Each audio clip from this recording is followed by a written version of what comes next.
This is a Kafka unlocked the story of power a of man who was Rizz. the biggest loser being a garbage man for a living. The best garbage man there is. He would drink his sorrows away, giving up on his dreams and simping for his girl on TV every other night. Until one day, it all changed and he became a Sigma male. Now, with this transformation, Kafka became the strongest and most reliable defense officer to win over the heart of Mina Arsenal. They shared a promise which has finally come into fruition. They now fight alongside each other against monsters to save the world. But how did Kafka unlock Rizz and win over Mina's heart? Besides the fact that this bug forced itself inside him. I mean, in the start, Mina threatened to kill the dude when she found out he became number 8. But now, he's the last thing she thinks of whilst dying and has been saved in his arms. It was perfect. Perfect. Everything, down to the last minute details. Well, Mina's known as one of the biggest prodigies, becoming a captain that is completely unmatched. But in the past, they were simply the captain and vice captain of the Kafka Corps. They made a promise to eventually stand side by side in the actual defense force after a Kaiju destroyed their houses. And yet, this didn't go according to plan. 9 years prior to the start of the manga, Mina was unknowingly blessed with incredible power and passed the exam with ease, whereas Kafka, he kept failing over and over again, totaling 5 times. Kafka never taking the L's left and right, but it was physically impossible for him to actually join Mina. Yet she said she would wait for him as he promised to come soon. But it was even more unfortunate for Mina, as her innate talent proved to also be a curse. On her first mission, Mina shot damaged an entire building, which led to her being studied, as the General Isao was amazed by this power, as it could change the course to victory for humanity's side against the monsters. Now this sounds like good news, right? But for Mina, she was terrified doing this all alone and felt immense pressure. She begged Kafka to hurry up and join her side, as she was lonely without him. But with time ticking and Kafka still being a freaking loser, Mina was assigned to a mission to defeat a Honju with her new cannon weapon. She defeated it and accomplished accolades no normal officer could. Remember, Mina has an unleashed combat power of 96%, which is astonishing to say the least. Almost 100. As Hoshina revealed that most officers close out their entire careers at 20 to 30%. Only a handful of people scale above that wall, which the General Isao Shinomiya claimed to be less than 20 people that reach captain. Even Director General Itami states Mina is stronger than Gen Narumi against giant kaiju, and she is the only person in the world who can use larger weaponry efficiently. Itami claimed that Mina's presence 10 years ago could have reduced Kaiju number 6's damage to a third, which could have saved Hikari Shinomiya's life.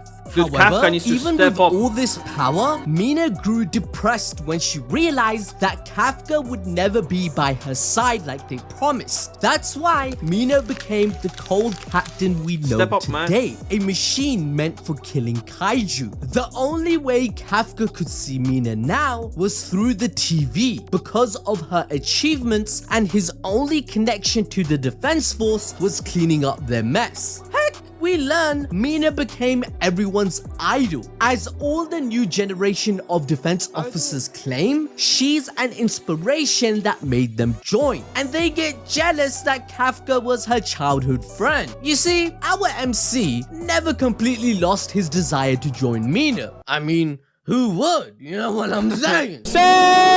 So So being a garbage man actually gave him one advantage over others. He knows more about the ins and outs of kaiju, from their weaknesses to their strengths, where their cores are and what type of powers they possess, which greatly pays off in his recruitment. But then, contrasting Mina Ashiro, something that should have been a curse for Kafka turned into a blessing, as he was chosen by Kaiju number 8, becoming the most powerful monster to ever live, chosen to be the ultimate enemy of other Kaiju. However, before this occurred, Kafka had just found out that the age requirement for the exams had been increased so he could actually try again. Kafka thought it was impossible to ever stand by Mina's side, but thanks to his rescue of this little girl, he believes he can do this and refuses to let her down again. Now, this is all well and good, but outside of his kaiju abilities, bro, it's just still dripping milk. Too weak and was mocked the entire time by Kikuro due to it. The he's getting bullied by kids. Mina's approval, as he claims she's watching and he can't look pathetic in front of her, but kinda does. Oh my god, bro. Oh hell no, man. What the?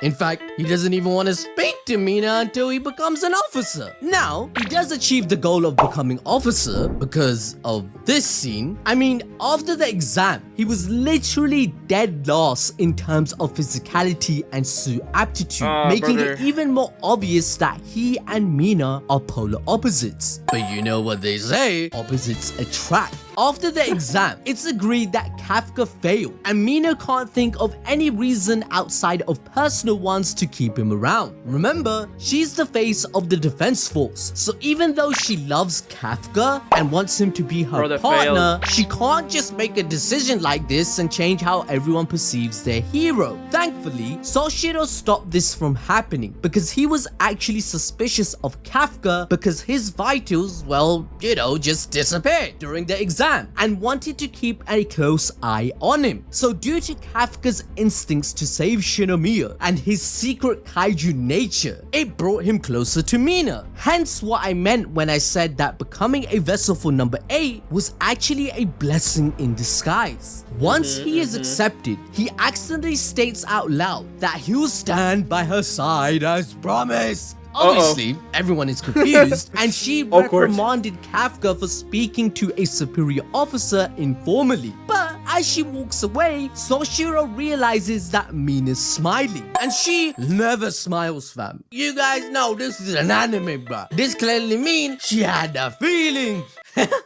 So what does this mean? Well, despite almost 10 years passing by from the first attempt to join together, Mina never stopped hoping Kafka would make it. Even after all his failures, she always believed in him more than anyone, despite her calling him a liar earlier. All Mina wants is for her love to actually stand with her, so she isn't alone in this world. But Kafka still was useless. He went from 0% utilization of his suit to 1%. How he does does prove himself with his knowledge of the kaiju though, which impresses Soshiro, who by the way is also striving to stand at Mina's side. So yeah, Kafka's chances don't look so good.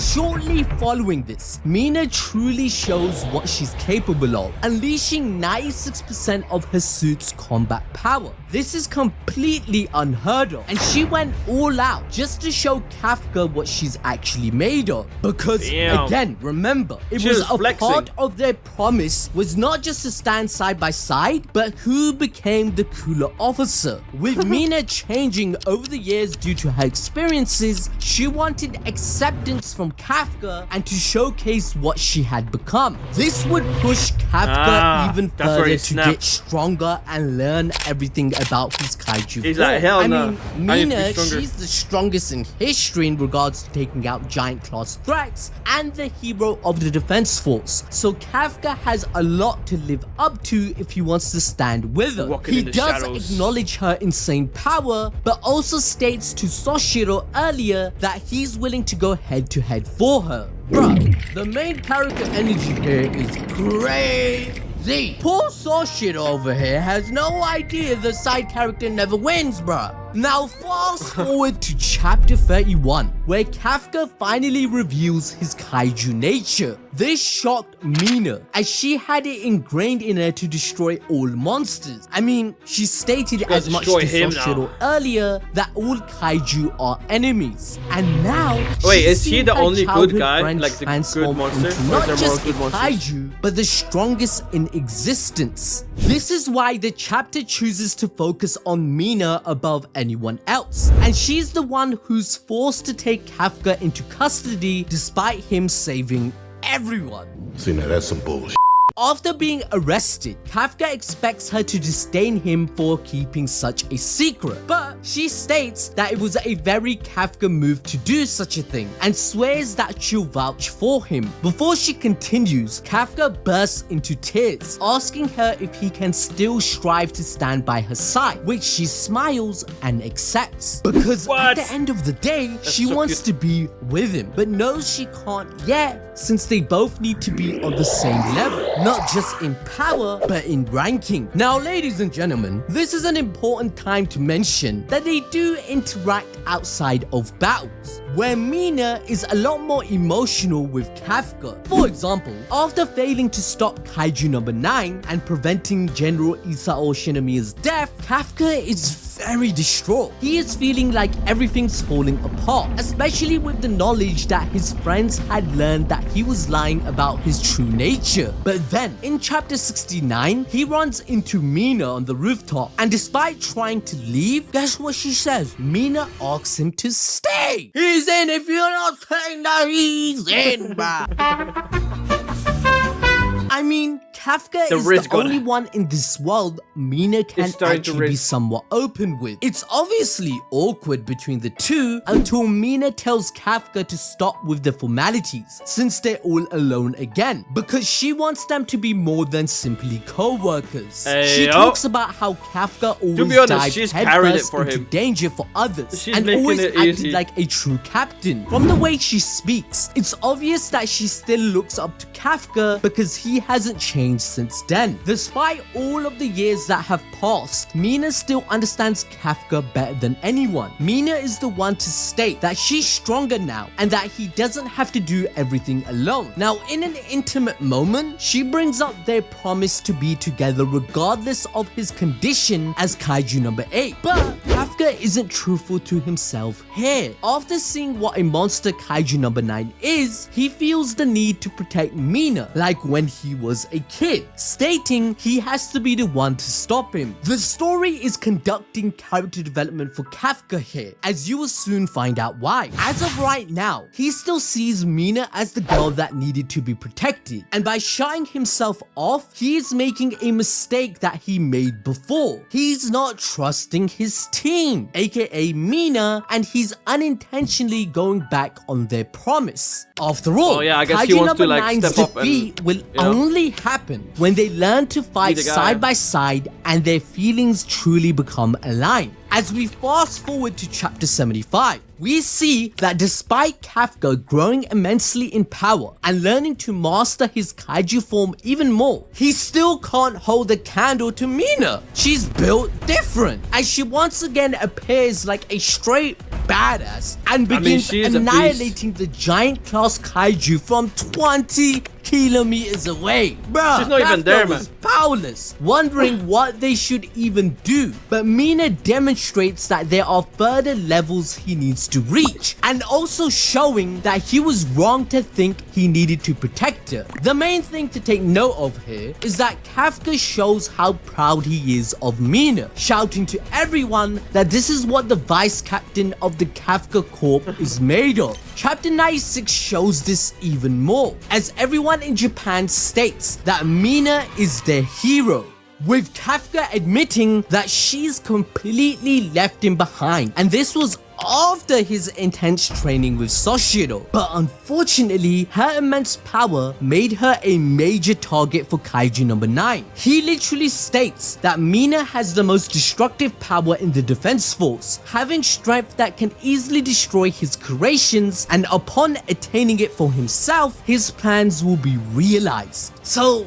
yeah, even the main antagonist of the series sees her as a complete monster. This is when it's revealed that Mina has one major weakness: close quarter combat. She's still as strong as the average captain, but that's not nearly enough to fight off number 9. So she's eventually taken down and is being absorbed. Kaiju number 9 will birth an army of giant kaiju with the help of her shooting abilities. And as General Itami said, without Mina, humanity will completely fall. This is where we see a glimpse of Mina's true character. She is supposed to be this invincible soldier, known to be fearless because she's the face of the defense force, especially after Isao's death. She's meant to lead by example, but deep down, she's scared. Mina's actual abilities are really a metaphor for how disconnected she truly is, always being at a distance. Ever since her and Kafka's promise crumbled, she's been stuck in her childhood state. The only one who can actually introduce her to the world is Kafka. I mean,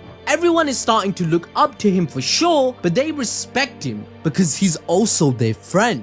Mina isn't. And so, because of Kafka's connections, he's able to actually make his way to Mina to save her. Let's go!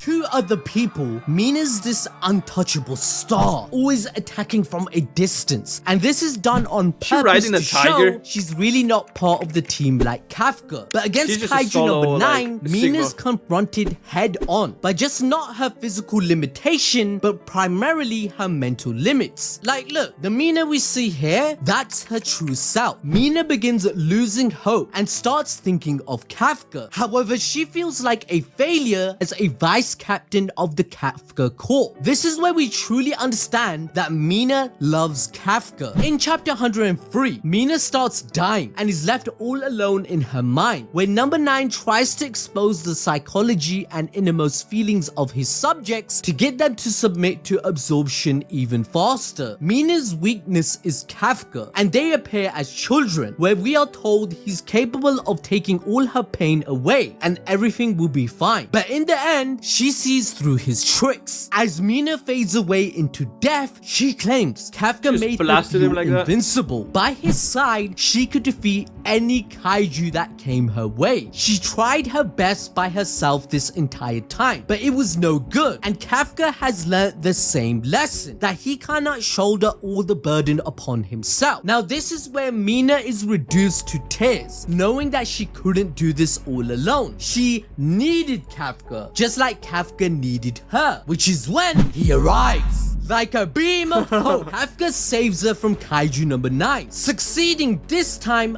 unlike with the General Isao. Mina's whole speech really is the final stamp of proof as to why they will work so perfectly together. First of all, Kafka is a master of close quarter combat now, whereas Mina is long range, so they definitely complement each other amazingly well against all kaiju. But second of all, mentally, they have a connection beyond anyone else in the series. As she said, besides Kafka, she felt invincible, and trust me, when they do stand by side in the future, they will be. Now, to enjoy more peak fiction from Kaiju number 8, why not find out about every single power Kafka has made with Kaiju number 8?